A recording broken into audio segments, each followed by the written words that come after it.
It's Does it? 6:16. It is 6:16. So hello. Hi. Good to see you again. Yeah, nice to see you. It feels like an eternity ago.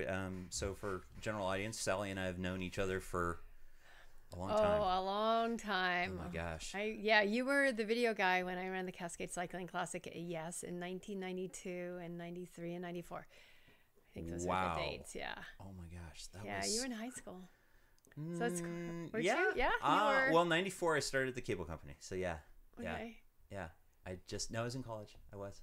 Yeah. Were you in college? I was. Mm-hmm. Oh. I was. We were young. That's what Both I know. Both of us were young. Yes. So I know this is cool. So obviously it's a different age and a different time right now. Sally, I wanted to have you on to talk a little bit about what, obviously there's a lot going on. There is. There's some big announcements within the last few hours. Mm-hmm. What would you like to start with, I guess, and let's go from there. I'll start with a couple of things that Governor Brown said, which is these times are unprecedented. In our lifetimes, we've never seen anything like it. Mm-hmm. This is a really big, fast, international event. And here we are in Bend, Oregon. We have a pandemic, declared in our world. Right.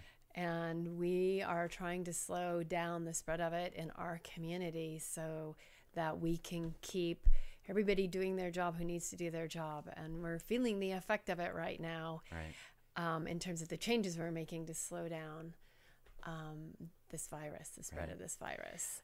What does that look like? I guess what does that look like from obviously we talk about social isolation, these sort of things. So what measures is the city going through right now as far as to keep the you mentioned before we started, keep the staff safe, I guess is the question. Yeah, one of the things I'm going to say to start with is that the information around this virus is increasing every single day.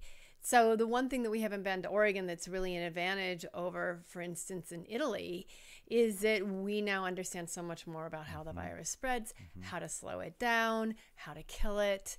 We know that we can't stop people from getting infected once they have it, and we can't cure it. Right. So, we don't. So with that, all we can do is prevent people from getting it. Yeah. And we know that it spreads really quickly and really easily. So for a community, for instance, we need to keep our fire department working, right? They provide our ambulance service, as well as, of course, if you have a fire or if you have a wreck on Highway 97, they're there, right, to help out. So we need to keep these people who keep our community healthy and safe. We need to keep them healthy ourselves. That's sort of the perfect example of we need to keep everyone from getting sick, including sort of our frontline safe health and safety providers. So whether or not it's a nurse, a grocery store clerk, the people who take care of our water supply and supply water to our community, and the sewer, of course, or a policeman, right? And it goes on and on and on. We need to keep everybody healthy in these front lines. We can't have them going down all at once. And that affects every single citizen in our town.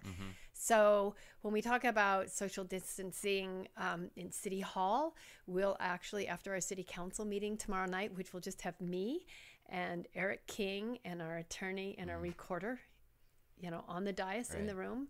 All the other counselors are going to be on telephones. We're doing that to slow down the spread of the virus and try to keep all those employees who still have to work in City Hall safe. And we've implemented all sorts of different strategies for our employees to continue to work remotely and still be accountable and still do their jobs. And I understand that's happening, and it's really fabulous, actually. Yeah. Everybody's attitudes are so great. Good. We recognize the need to really create these changes in real time, and I applaud the team for putting it together. Yeah. Literally in real time. I mean, it's happening so quickly. I can't underscore that. Yeah. I was privileged to see you. Oh my gosh, it was 2 weeks ago now, I guess. A couple weeks ago. What was going on then? I can't even remember. Yeah, we helped with a little event you guys did at the tower. That's true.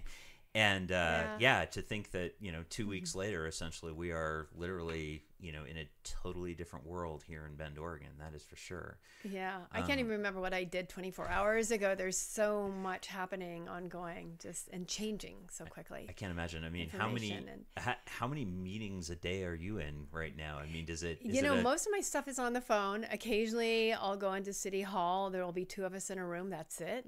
I mean, today I think there were 3. In this, big old conference room. I mean, we are really practicing this because we need to stay healthy too. Right. Yeah. So obviously it's a trying time for the city. I saw, weird. What's going on? I don't know. I'm looking at Facebook and I'm seeing my Facebook Live. Oh, I know what it is. There's people watching. I think we're still streaming. Yeah, that was bizarre. I'm not sure exactly what happened there. Sorry for those people that were joining us on Facebook. If you lost it, it should still be there. Yeah,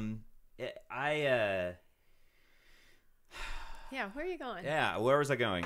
Sorry, I saw something weird technically, and I was very, very concerned.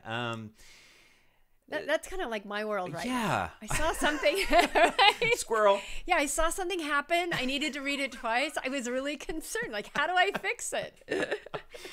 So obviously the city is taking these preventative measures. Oh, now I remember. So you were talking about emergency services. So that, I guess, is probably an important thing. And I saw a picture by, I think it was the city. It was saying basically if you have symptoms, we'll show up like this. And it was, fully, full garb, the whole 9 yards. And I guess it's a testament of our times more than anything else, and where we are to take those precautions. Well, at least we have the equipment. At least we can keep our front responders safe so they can continue, regardless of how many cases we have, they can continue to keep themselves safe. Mm-hmm. Yeah, it's a lot of clothing to take on and off. But that's what we need to do right now because this virus is so contagious. So let's talk a little bit about tomorrow. You mentioned you're going to be the only counselor, and everybody's in the going to be appearing. What is going to be said tomorrow? What's sort of on the agenda tomorrow that is related to this? I guess the whole meeting, essentially, probably. Well, I mean, what we've done is we slimmed down this meeting. We basically moved most of the work session items to a forward date. We're not quite sure. Probably in April. We'll see if we can meet then or not. So the bulk of it is a resolution declaring a state of emergency for the city of Bend in the state of the coronavirus. I'll have a long statement. Maybe parts of it I'll share with you a little later on. And then we move into a consent agenda. So they're continuing ongoing pieces and contracts for construction on both Murphy and Empire, slurry seal for the summer road repair. Can't remember exactly what else is on there, but some pretty much in second readings, things that we've already passed at our first meeting and that need first reading and a second reading for some of the ordinances. So all of that work will get done through a consent agenda. So we'll just make 2 motions and 2 votes to basically move through the heart of agenda. Right. So we're condensing it time-wise so we can get in, get our work done, and get out. And then at the very end of the agenda, we are actually going to talk about whether or not to stall out the vote on the transportation bond. And this is really sort of heartbreaking for those of us who have worked 2.5 years to really work back and forth with all sorts of members throughout the community and all sorts of needs and put together a package which looks like this citizenry is really excited to have, will really affect people's lives in such a positive way. But at this moment in time, everyone has agreed, or I think everyone will agree tomorrow night. We haven't voted on it yet, but it appears that people will just say this is not the moment. So we're not going to let go of it. We're just going to park it and just evaluate it. But like you and I discussed when we were first getting together today, things are happening so quickly in real time. Economically, things look pretty chaotic right now. We just need to be sure that when this is, hits the ballot and voters vote for it, that it works for our entire community, Right. not only in the cost for each household, but also in the products it brings to the city. So we just want to do a short reset, and Thursday's the last day for us to pull it. So it looks like we'll probably do that tomorrow night too. Yeah. So again, we have a political action committee, a group of people from all different value sets in the city who have been working really hard on this. And so we'll continue to work on it. But it's just like sometimes you have to say, it's just not right right now. Yeah. Well, and it's because we don't know. No, we don't know. And there's so many changes. There's so many things we know we can't anticipate. And so, I mean, everything could be incredibly turned around and our economy could be reset in 2 months, right? Or not. I mean, we just don't know. We don't know if Bend, in Oregon, with all the measures we're taking, that will really flatten the curve of infection and will sort of have a new norm that we can live with and are comfortable with and economically works for all these different sectors in our economy that are really challenged right now. There's so much unknown. So we just need to park it a little bit till we all know better what's coming at us and how to manage it. Well, and I know that I saw this afternoon that there was an announcement by Kate Brown that schools are going to be closed now, even longer. So I didn't see that. Yeah, so that's. I heard that it might happen, but that's significant. Yeah, let's see. Let me see. Let me pull it up here because I think it's. I think the point behind all this is, as a friend of mine said, we need to just sort of shorten our vectors, right? I mean, we have people. In Central Oregon who fly all over the world to all sorts of different countries and come in contact with people, all right? Or, maybe we're flying to, maybe people are going to New York City or Boston or wherever, or BC or just to Portland, right? We're all coming in contact with all these different people who've traveled all these different places. And so we just need to sort of narrow and those contact opportunities, which is one of the reasons this virus is spreading so quickly. So schools are just a place where, hygiene isn't as high a priority and people come together from all these different corners. And so another way to just sort of dissipate that opportunity for contact and spreading the virus right now. But wow, I mean, talking about another big economic impact, especially for those parents who work and who depend on childcare, and oh my goodness. Yeah. Well, and speaking of the city, I mean, that's the reality is, there's parents that work at the city too. And so that's it's an impact that ripples throughout our workforce. Yeah. So, and I think at the city, we're recognizing that, especially for our employees right now, especially for our employees who are in public safety, trying to make sure and put programs in place where we actually can provide some sort of child care so that they can continue to do their jobs, because that's equally as critical as anything else. Otherwise, their kids might be in school, but not so much for the next month and a half. Well, and I mean, it's really anew now. It is. I do feel like I'm living in this warped, surreal, whoa, where am I? It is very interesting. I mean, and I mean, childcare was already a challenge. I know that city and chamber were working on things together. Yes, we have. Yeah, but we have some really cool stuff that we're trying to queue up and roll out. But it's just trying to identify sort of where we can really shift things and really make a positive impact for our community, for people who depend on that type of service, and make it more possible to provide it. Right. Yeah. I mean, Ben's, we've been fortunate to have a really strong economy and expanding businesses who need employees, and employees who could work in those businesses if they had daycare. So continue to work on that. So right now we're trying to, deal with what is right in front of us. Yeah. So let me step back up for a second, because you mentioned the declaration, the emergency declaration, basically. What specifically does that for the city, or what does that allow the city to do? Well, I'll put on my glasses. Yeah. So, but I think really what it does is it provides a lot more flexibility and authorization for the city manager to make decisions in real time. So, so council meets every 2 weeks, and we have really strict protocol that we move through typically. And it's not that we're going to be spending wildly, right? But we need to, whether or not it has to do with procurement, getting materials that we might not other need sort of quite so frequently, We just buying items or services related to health and safety, we limiting access to public places, or one of the great examples is, right, I mean, who could have imagined that restaurants and bars would be shut down and turn to takeout? Takeout and delivery, right? So how do we just make sure that in real time right now we can make sure that that happens easily and effectively? So we've done all sorts of things, and this is what the city manager can do, right? You can say, okay, we don't need to get a permit, we don't need to pay fees, we can actually commandeer these parking places specifically for takeout and pickup.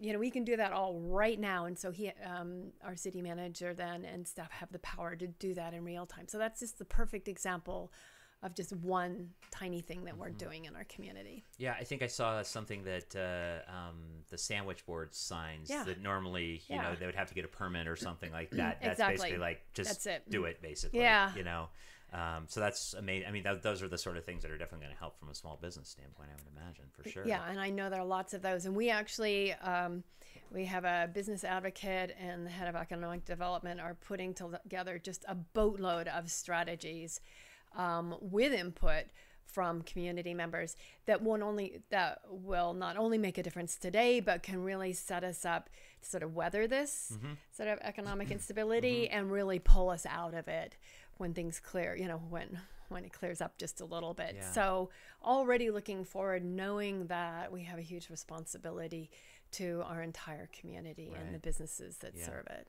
Yeah, definitely, for sure. We talked a little bit, I mean, obviously the bond measure, probably, right now is probably not a good time, I would imagine. And so I would applaud that. So with the transportation bond, I mean, we know that those jobs will, you know, if and when they're approved by the voters, will really contribute to the economic vitality in terms of the jobs that they provide. So that'll be really important. But the time's not right now. We know the projects will also really hugely benefit the community.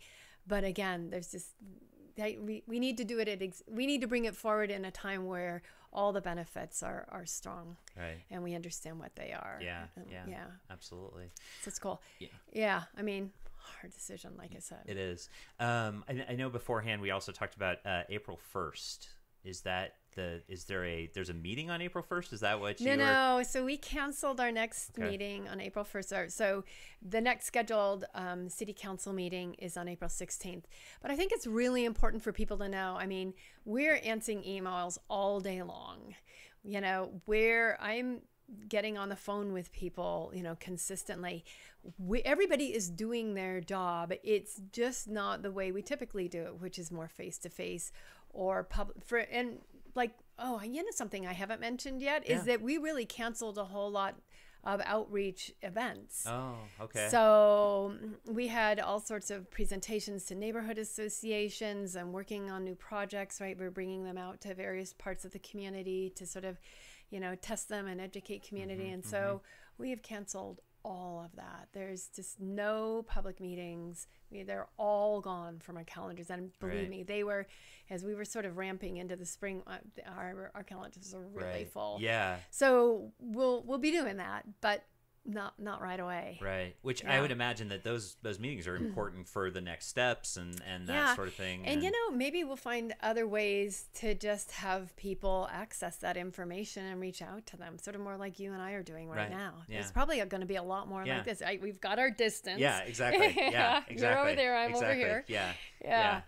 Well, and I mean, honestly, I'm doing a lot of things. I mean, yesterday I did, I think, 2 or 3 interviews via Zoom. You know, I did the interview here, and the other person was on the other end, and I think that's going to happen more and more for sure. Absolutely. Yeah. So we're doing most of our meetings by phone.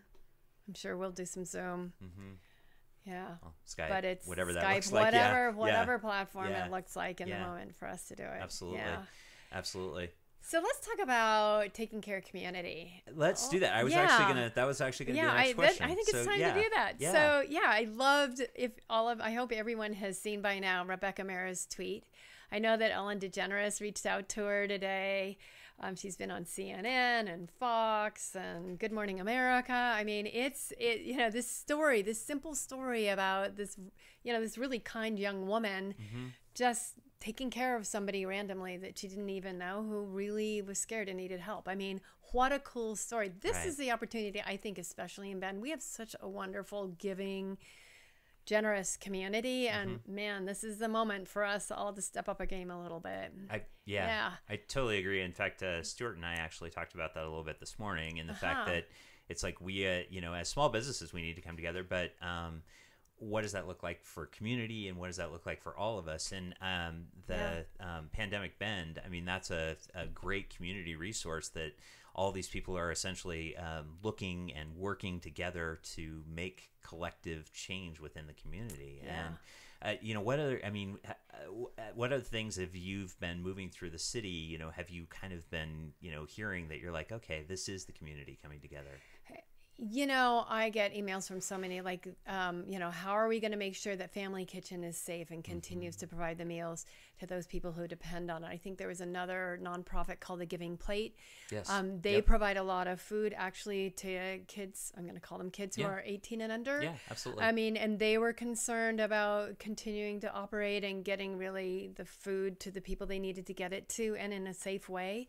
So I'm fielding requests all day long and trying to get them to the right people or the right resources or somebody who can answer the question. And most of the time I sort of provide that bridge as mayor, right? I am never going to know the answer to every single question, and I don't even try. But what I do know is like who's got the answers, who can figure our way through this. So I try to do that as much as possible. Which is it's kind of cool. It is. This is what community is about. This is what our bigger sort of Bend family looks like, And so here we are. We're pulling up our game. Yeah, absolutely. I do want to raise an issue that's I believe I haven't researched enough, and so I'm not an expert here. Let me see if I can answer. All right, okay, maybe it's here on my cheat sheet. Well, I think it's this whole discussion about homeless shelters and that sort of thing, and it's got to be such a difficult decision and really painful, I would imagine, within many circles. What is currently sort of the city's position, and if you can, I'm sure it's not an easy decision for sure. We probably have close to 1,000 people who are homeless in our community. And what we've discovered is there are many different reasons why people are in those homeless camps. And I can't begin to parse it apart here. But what I do know is that Bruce Abernethy, who is the mayor pro tem, my colleague on council, and John Hummel, who's our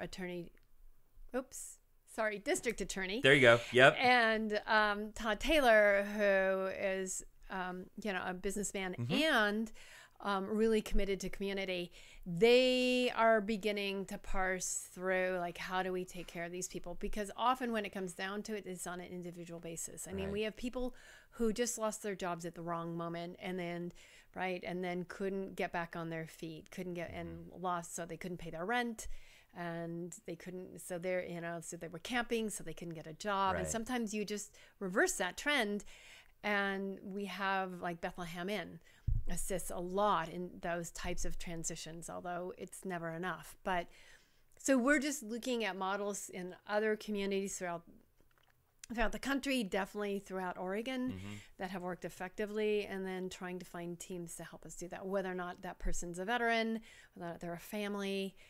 Right, there's so many different situations, as I said. So homelessness is a very, very narrow word for a very broad challenge. Yeah, right? Absolutely it is. Yeah. And how is the dynamics today? Obviously, we're parsing through that information, but we're now in a different time of dealing with this homeless population. Right. And so I don't know that you can. I don't know. I mean, I would be happy to have a conversation with whoever can speak to that, because I think that's an important piece to make sure that the complicated correct enough. information is Let me work on connecting with that's someone great. who can just dig a lot deeper than, because I want to make sure that the right information is out there for to make sure that we are not communicating something that because again, we want to come together as a community. We do not right now is not the time to do an us versus them or anything like that. It's like, we're in this together. We have to come out the other side together. And so we owe it to every member of the population, homeless, unemployed, employed, everything to basically come together. I will say this. One of the things that really impressed me when I was out touring Juniper Ridge with policewoman Keisha and City of Bend employee is how many people leave Juniper Ridge every day because they have jobs. I mean, they're working. Yeah. And it was like, wow. Yeah. And so it's, it immediately sort of changes your thought process about who are these people. And, if you give them just a couple more pieces, can they just like get back on their feet again? So it's a funny time because for some families, some people just have like a hard turn or, never, their wages are just too low to meet the current expenses of what it takes. And Bend is, it's difficult to get a high enough wage and really survive in this town economically over time. So you gotta be creative. Right. For sure. Yeah. So bringing back full circle, sorry, I took us down a rabbit hole there. Okay. What is the thing that you've seen for you personally that is like one of those moments that in this last, since you're going around or that sort of thing, that for you, you're like, okay, this is the city, this is the city coming together. This is the people coming together. You mentioned the tweet and that sort of thing. But is there something else that you've seen that just, warmed your heart?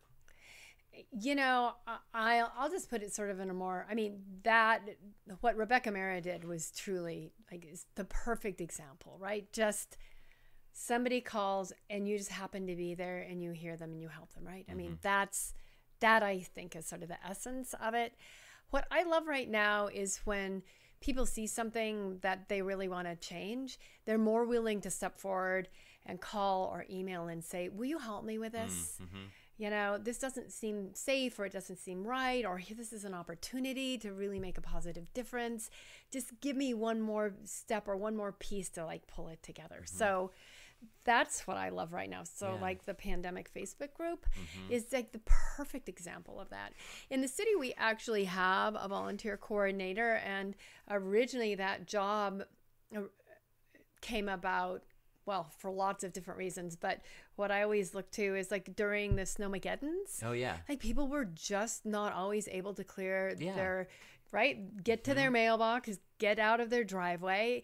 And we had other neighbors who were saying, hey, how can we help? Right. And so we started parsing those people together. And so this is just a larger opportunity for more members of our community to, take those same actions. I mean, for a long time, I had a neighbor sort of in her 70s and 80s. Every morning, I just go out and shovel her driveway, and so she could get out and go do what she needed to do, right? I mean, just simple acts of kindness. That's really what we need to be, like just more and more open and looking for. Yeah. Other than the pandemic group, do you know of other ways that people can connect and help members of the community that the city's actively involved with or passively involved with in some capacity? I'm sure there are probably so many. I think the reality is you've been going keeping track of so much. Yeah, right I know now. exactly. I know, and so it's like, okay, you heard that, go do. You heard that, here you go, right? I mean, I can't create it. No one single individual can create all the solutions for a city of over 90,000 people. So the key is to put together a team and really steer people in the right direction to be able to get the inspiration or the support that they need to create the difference that will really impact our community in positive ways. So do I know everything? No, and I never will either. So I promise you that. Sometimes it's best to say you don't know everything and just say, yes, I can find you the answer. Exactly. And exactly. Yeah.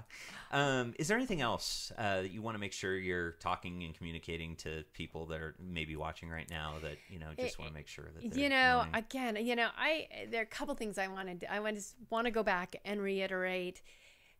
This virus is very unusual, and I know there are a lot of people that are still thinking that we really don't need to practice social isolation, and they don't really understand the impact that will happen and actually affect them and their families and their friends. I mean, and so, for example, everyone in our community is depending, if they get in a car accident, that the police show up and the ambulances show up, right? And they take care of them. Everyone is expecting to have a bed in the hospital if that happens. And so the more we can keep those frontline teams healthy, those people who serve us in our community, the more we can keep people out of the hospital and healthy again, because we have a whole community to serve with many different health and safety needs every day. And so we need to be able to serve everyone in our community, and that's regardless of age. So just please remember to wash your hands, sneeze into your elbow. All these basics, right? I mean, just simple little things. We know that the Clorox wipe kills the virus. So if you clean your door handle, if you clean the handles and the surfaces in your business, we know you will reduce the chance of, this contagious virus spreading. Right. So do it. Right. Don't wait. Yeah. Don't sneeze on somebody. Yeah. Well, and the reality is that is the same. Like you were saying, it's the same thing you should be practicing for a cold, a flu, anything basically. So. The other thing that's really important to remind everybody is when you think you have respiratory issues and you have a high fever, you need to call first. So there's now a public line. I don't have that at the tip of my tongue, but it's on the Deschutes County website and in various places. I'll find it here. That's probably a good one to mention here. Yeah.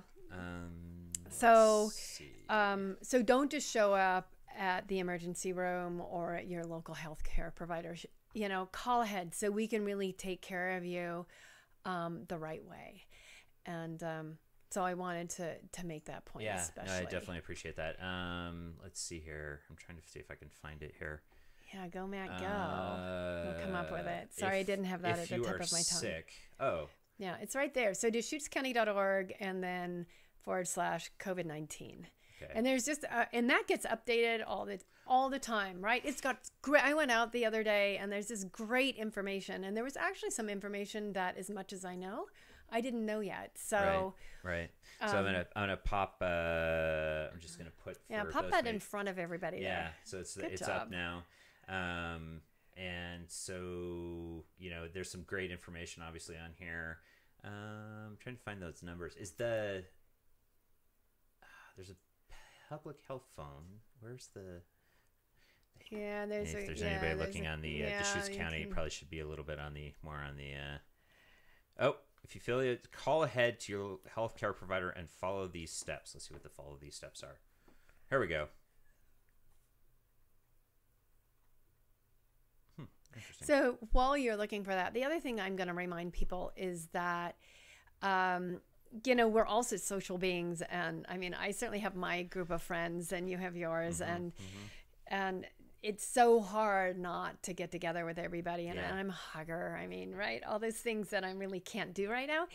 But it's really important. Like, get out, take a walk, get in the sunshine, take your dog and your children, go play, go spend time outside. I mean, I know you're going to have to work, but go take care of yourselves too, because that's so important. And some of the things we normally do to take care of ourselves and get that type of social interaction and social support that we often get, I mean, those are now becoming slightly more limited. So, maybe a time to sort of bust out and try a couple new strategies, right. Walk down the street. Yeah. Walk down the street to your park or, wherever you are. And, it's not like we don't have beautiful areas to go to here in Bend. That's for sure. Yeah, we do. And I went out this morning and, oh my gosh, it was I just took a break, right? I got up really early. I had to read all the news. I had to respond to a whole bunch of emails and read some documents. And finally I went, okay, I'm going to take